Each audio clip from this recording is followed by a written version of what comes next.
Hi everyone, it's QuickyBaby and welcome back to World of Tanks. And even though the Italian tank destroyer tech tree just went into the game, boy have I got some news for you, and that is that Wargaming are planning a whole new branch of Chinese heavy tanks with a brand new mechanic in the upcoming future. Now, just to clarify, everything is on the super test, and so it is all subject to change. And so take everything that you see in the video today with a pinch of salt. However, you've got a pretty good idea of what the Chinese heavy tanks are going to look like, and boy, do they look like they are going to be derpy. We only have statistics available for the premium tank. Of course, we get all of the information about the premium tank first before we actually get the ins and outs of the upcoming tech tree. But today I'm going to be able to highlight all of the names of the different tanks, a brief concept of what Chinese heavy tanks, well, at least the second branch of Chinese heavy tanks, are meant to be like. But I can also delve into the statistics of the tier 8 and let you know what we're going to probably look forward to, not only from a premium tank, but also from a tech tree of vehicles. All right, so firstly, let's take a look at the Chinese heavy tank tech tree, the second one. The tier 7 is going to be called the BZ58, the tier 8, the BZ166. Then the tier 9 is the BZ68 and the tier 10 is the BZ75. So get used to a lot more confusing acronyms and numbers to be able to blurt out. And considering that this will probably push the game over 700 vehicles, yeah, I don't know. I feel like my mind is getting a little bit cluttered. One of the big pieces of information you need to know is that they will transition from the Type 58 medium tank. And so if you haven't already got the Type 58, but you like the look of these Chinese heavy tanks, you might want to be able to pick that one up and save, I don't know, off the top of my head, roughly about 30,000 experience in it if you want to be absolutely prepared right now. So Wargaming say that after extensive and rigorous testing, we hope that these newly released vehicles will be interesting and unusual while remaining balanced. Well, good luck. I feel like they've done a pretty good job with the Italian tank destroyers, apart from possibly the tier 10, which is a little bit overtuned, but that can always be adjusted down. Okay, so a brief description of what these vehicles are all about. Heavy assault tanks, strong hulls, well-sloped turret armor, and depending on the vehicle tier, they will have a choice of 2 guns, with the armor-piercing ones, I guess, 122 to 152, but the larger guns going up to a 180mm caliber gun. Just to put that into perspective, 180mm caliber guns will be amongst the largest in the game, like the FV215B183. However, they're likely to be derpy guns and using high explosive rounds. So these 2 guns require different playstyles, so you can make your choices, and also the heavy tanks will feature convenient gun depression angles. Wow, this sounds so unbelievably interesting right from the get-go. The idea of having these big old derpy guns and convenient depression angles. Sounds like they're going to be really strong ridgeline traders. Maybe they can even force the tempo with that kind of gun depression. However, this is the really interesting stuff, and that is that vehicle mobility will be low due to the vehicle's strong armor. However, they will have a new jet boosters mechanic. In real life, these devices were used to cross rugged terrains, and with them combat vehicles could quickly travel through dangerous areas or leave the line of fire. And luckily we actually have a video. So without further ado, this is the BZ176, which would be the premium tank using the new boost mode functionality. See you later, KV4. Wow. Yep, dangerous place on Malinovka to be able to get through. If you just want to race towards the enemy and get yourself killed as quickly as possible. Or pushing up the hill on Malinovka. A Malinovka montage here by the looks of it. And that is that. So a few things that I want to highlight, and that is that it looks like there are charges on the boost mode, and it looks like it's going to last for about maybe 10 seconds of actual boosting. And boy, you even see the jets coming out the back of the vehicle. Does look pretty cool. This looks like a very modern tank from that perspective, doesn't it? Outrageous stuff. That boost mode looks like it actually lasted for slightly longer. Maybe the lower the charges, the longer the boost is going to last, depending on how many charges you have. But I'm obviously just like theory crafting here. Or maybe this is them testing with different amounts of boosts. Because we can see this one lasted for 15 seconds for this boost. However, the boost early on in the battle was only 10 seconds. So maybe progressively as the battle goes on, the boosts actually get longer. Wargaming break this down in the text document, and that is at the start of the battle, boosters will take 5 seconds to load. So you can't just use them as soon as the battle begins and I guess bump into your allies. I think that's a good move because without those 5 seconds where it allows people to possibly, you know, line up for where they actually want to go, I think there would be some collisions and anger at the start of the battle. At least you've got those 5 seconds to turn your vehicle into the direction, and then you can boost if you want to.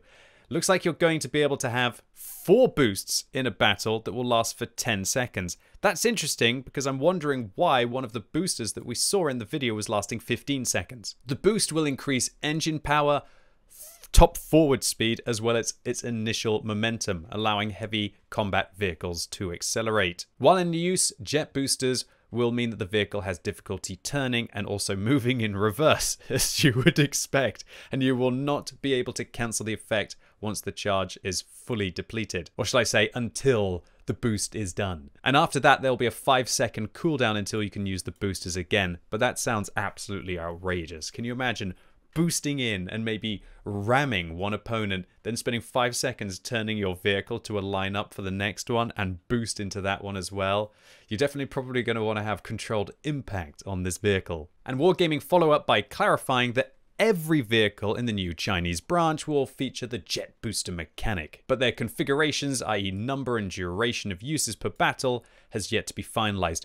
Probably why we saw that in the video, one of the boosters were lasting for 15 seconds and one of them only for 10 seconds. So while I think that this booster mechanic is definitely going to be a lot of fun and provide some hilarity with regards to what you can do with the Chinese heavy tanks, it also allows Wargaming to, should we say, balance their statistics in certain areas and make them slow throughout, apart from when they're using the boost mechanics, which should allow them to tune up some of the more, should we say, outrageous aspects of the vehicles, while giving them that boost of mobility, but still keeping them all in all slow outside of using it. And the limited charges per battle, that means that you've got to be very tactical with how you end up using them. I don't really think that they're going to revolutionize the gameplay from that perspective. I think it's more going to be just some fun. But there's absolutely no doubt that having them is going to be an advantage. Being able to get across those dangerous choke points, getting the boost to be able to ram an opponent, or just using them to be able to get to the most important locations quicker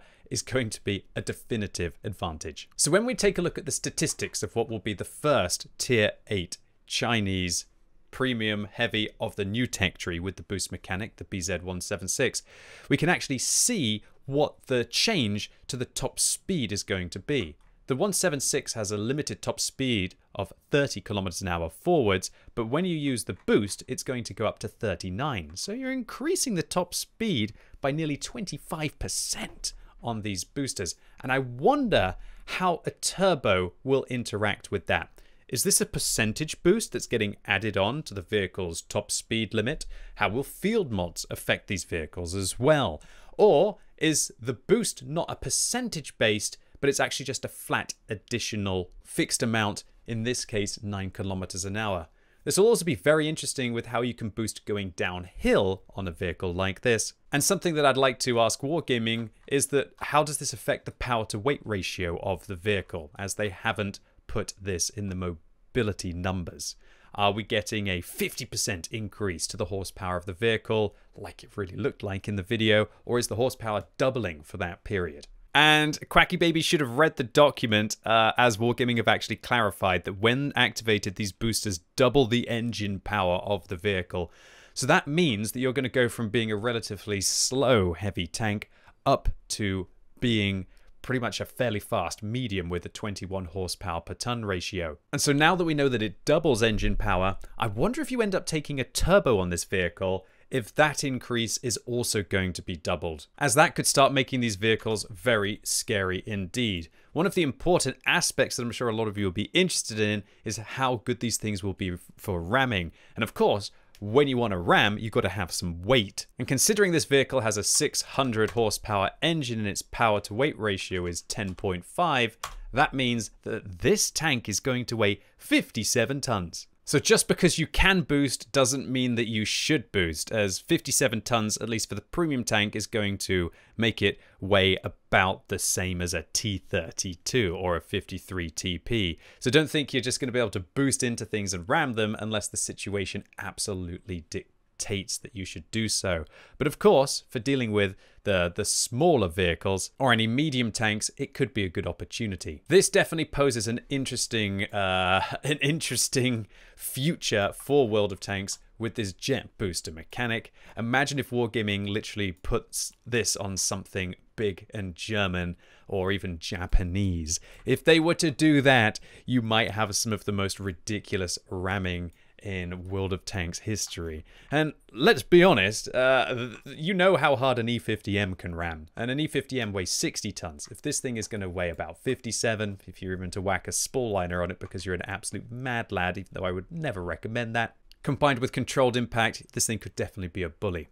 Alright, so now we've talked about the mobility of the BZ-176, let's take a look at the firepower of the vehicle. So it has two types of ammunition on this vehicle. One that deals 1,100 alpha damage and one that deals 800 alpha damage. And when we take a look at the rounds, it looks like it's two flavors of high explosive ammunition. The first HE round is going to have 75mm of penetration, while the second one that looks more like Hesh has 225mm of penetration. So this means that the vehicle is going to behave a little bit like a Caliban within that regard, where if you can manage to penetrate the lesser pen rounds, 1,100 is going to be very fearsome indeed. That makes this thing pretty much like a Type 4 heavy or a Type 5 heavy derp gun at tier 8. And trust me, the kinds of tanks that you can penetrate with 75mm of penetration when you meet tier 6s is a lot better than the kinds of tanks that you can penetrate when you can only meet tier 8s in the form of the Type 5 heavy. That 225mm of high penetration, high explosive rounds, I'm just going to call them Hesh rounds for the remainder of the video, will be perfectly usable at tier 8, although this vehicle will really struggle against tier 9s and tier 10s when it can't manage to flank them. But maybe that's what the boost mode is for, right? But 800 damage means that this will be the new hardest hitting heavy tank outside of, I guess, firing high explosive rounds with the Caliban. Now, of course, the Caliban, I believe it's got about 180mm of penetration with its standard rounds. But this vehicle is going to have 225 with 800. So while the Caliban has 850 with 180, I'd personally rather have 225mm of penetration that can deal 800. However, this vehicle, of course, is not going to have an auto-reloader like the Caliban does, so that will definitely be affecting the vehicle. The reload on the vehicle is going to be 25 seconds, and this means that if you're able to penetrate the high explosive rounds on this vehicle, that you will actually have a tremendous amount of damage per minute. 2,640 if you can keep penetrating those 1,100 alpha damage shells. That is massive. However, if you're only able to penetrate with 225mm of penetration and 800 alpha damage, then that means that your damage per minute is still going to be a very healthy 1,920. Now, I want to talk about whether alpha damage is king in World of Tanks, or whether you want to have DPM, because this vehicle seems to have both, of course, as long as you are able to penetrate your shells. Think about something like a Jagdpanzer 100. That is one of the classics when it comes to alpha damage. 1,050 and a lot of penetration to be able to get those rounds in. Probably why the Jagdpanzer is so successful. And then it has the durability to be able to survive, hopefully to be able to deliver more subsequent shots.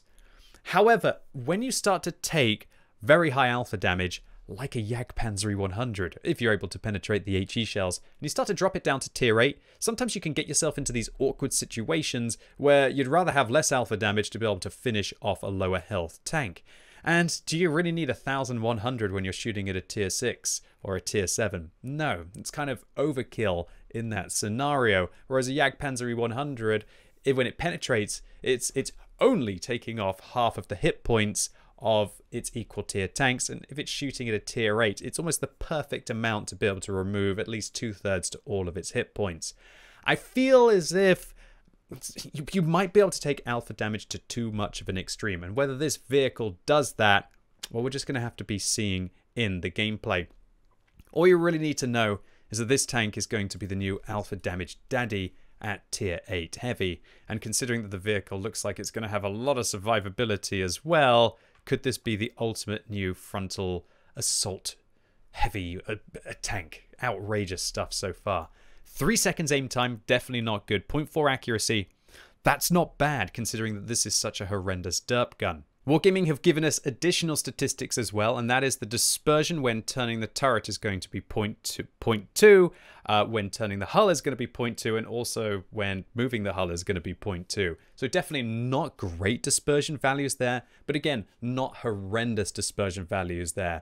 And I would expect this thing is going to have just as good, if not better, gun handling than an IS-3, for example. And considering that the gun caliber is so darn large, that is not bad news. Add to this 11 degrees of gun depression, and this tank is starting to look like a terrifying prospect.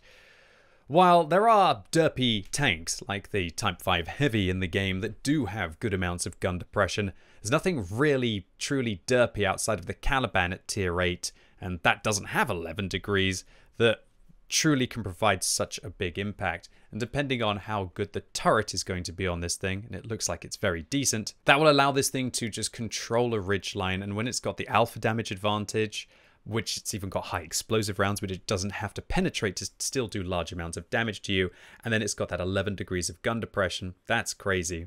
It also carries more than enough ammunition to destroy the enemy team multiple times over, so you don't really have to worry about running out of either kind of ammo. And that's a really nice feature, because you're not going to run out of your standard rounds in a nice matchup and feel that you have to load gold, for example, and vice versa, run out of those gold rounds, and then you can't deal with the tanks that you need to have better penetration for. Now let's move on to the survivability of this vehicle. 1,550 hit points, pretty generic for a tier 8 heavy. 240 millimeters of frontal hull armor with 152 on the side, and 250 millimeters of frontal turret armor with 152 on the side. That is absolutely terrifying. What is this game that I'm playing these days where we can have that kind of armor on tier 8 vehicles? That truly feels as if it's armor that's meant to be more at tier 9 or tier 10. But, you know, Wargaming seems to be pushing the game in that direction with the Italian tank destroyers, and it looks like these Chinese heavy tanks might be more of the same. Although, we don't know how Wargaming are going to make this lower plate here. Maybe it's only the upper hull that will be truly thick. If they do make this 250, then again, most vehicles of equal and lower tier just aren't going to be able to deal with this tank, even if they load gold. But Wargaming have actually provided a few more screenshots, so it looks like it might have a little bit of a cupola there, but good luck hitting that if this vehicle is using its 11 degrees of gun depression. The side of the tank looks quite flat. Wonder if we have one from the side here. And so that means that it should be good at side scraping. No side angling on the hull, which can be quite awkward for when you're side scraping out there. This tank kind of looks a lot like a Vipera, right? With the fat hull and the fat turret. This should be an easy tank for artillery to be able to hit. Do you know, Wargaming should have some kind of nice interaction with the jet boosters, that maybe you can shoot them and, I don't know, it sets them off occasionally. And then can you imagine making the enemy tank spin? That would be, or it would be that way. Obviously the camera is going to be reversing it. Imagine that, if you could shoot the jet boosters on the enemy tank, set them off, and then suddenly the vehicle starts to veer into the wall to its left or to its right. That would be outrageously fun. At least for the person who's shooting them, maybe not so much for the person whose boosters are going off. Yeah, what is there to say? This thing just looks like a behemoth. It's early days though, and we'll have to see how Wargaming decide to be able to balance this out. But again, I think this is going to be a bit like the Vipera, where it's not going to be very good against tier 9 and tier 10 premium rounds, but against everything else, you're just going to get probably quite screwed. And to cap this all off, the vehicle also has 380 meters view range, which means that if you have a very good crew, and you use the field mods, you will not need to use coated optics on this tank to still achieve a very decent view range if you're using a premium consumable. And for any of you out there who look as if this is the best thing since sliced bread, then if you want to prepare a crew for this vehicle, there's going to be a commander, there's going to be a gunner, a driver, and a radio operator, I presume. Wow, no loader on this vehicle? Oh, okay, these probably are some of the heaviest shells in World of Tanks, but no loader. Whether that's a mistake or not, I guess we're just going to have to wait. Will be kind of annoying to have a dedicated radio operator on this vehicle, but they're most likely going to be the loader anyway. And literally, as I'm making this video, new information is being sent to us via Discord. And here we can see the new Chinese tech tree branch. Again, starting from the Type 58, try and save yourself up about 30, 35, maybe, I don't know, 40,000 experience, whatever it takes usually to get the IS-2 or the T-34-1, which is actually 52 or 49,000 experience. So maybe save yourself up about 50k, and then you'll be prepared if these new Chinese heavy tanks look like the vehicles for you. I personally think they look absolutely awesome, but again, I'm worried about the balancing. However, Wargaming have assured us after extensive and rigorous testing, we hope that these newly released vehicles will be interesting and unusual while remaining balanced. So, how a vehicle like this is going to be very balanced against Tier 6 and Tier 7 tanks, I'm not sure. And I do think that that's what's going to happen with the BZ-176 and probably a lot of the Chinese heavy tanks, is that they're going to be incredibly strong inside a nice matchup, but as soon as they have to deal with equal and even higher tier tanks that are spamming gold at them, they're probably going to wilt a little bit. Anyway, ladies and gents, boys and girls, that was it for today. Really hope you enjoyed this new look at a brand new tech tree of Chinese heavy tanks and also an upcoming premium vehicle that seems to be in a fairly finished state. When do I think we're going to be seeing these tanks? Well, I personally hope that Wargaming release them before Christmas and not after Christmas. Although, to all intents and purposes, if the previous years are anything to go by, my guess, even though it's September, is that this is most likely going to be the content that we see released in an update in January. But there's always a chance that Wargaming realize that releasing hot new tanks while people are actually coming back and playing Christmas during that magical holiday period for World of Tanks, that it might create this double effect and really propel World of Tanks forwards. Anyway, hope you enjoyed the video. If you did, give it a thumbs up. If you hated it, give it a thumbs down. And let me know in the comments what you think about the Chinese heavy tanks. The new branch, I should say. Do you think they look outrageous? Do you think they look really fun? Do you think they're going to break the game? Do you think they're going to be okay for the game? Let me know what you think. And as always, thank you so much for watching. You've been epic, and hopefully I'll see you soon.